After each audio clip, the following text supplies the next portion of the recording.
चित्रोत्पला नदी में भासीगले काउड़िया कटक जिला सालेपुर चित्रोत्पला बटेश्वर नदी घाट रे गोड़ खसी काउड़िया निखोज होती। श्रावण मास शेष सोमवार रे पानी उठाउथिबा बेले एभली अघटन घटी। निखोज काउड़िया सालेपुर थाना सुनाखंडी गाँव अमृतकर अग्निशम बाहिनी पक्षर खोजाखोजी जारी रही बेले एजाए अमृतकर कौन पता मिल पारि नाही।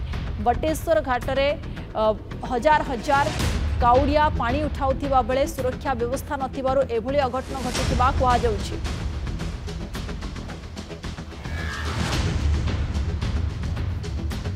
चित्रोत्पला नदी बटेश्वर घाट भगवती पीठ घाटरू लोक पानी उठे बहुत दिन से मनस्क करते गोटे मानसिक था ये पानी उठेले आमर मानसिक पूरण हुए से मैंने पानी उठे बहुत संख्यार भक्त मैंने भिड़ हुई। आम ग्रामांचल जिते सब मेला हुए सब ये कलश शोभा भी बाहर भगवत पीठ गोटे ऐतिह्य पीठ प्रशासन तरफ फायर ब्रिगेड ऑफिस तरफ गोटे सरंजाम किसी थुआ जाता तेणु से सरंजाम किसी आसू जाल व्यवस्था टे कले भी भल हाँ।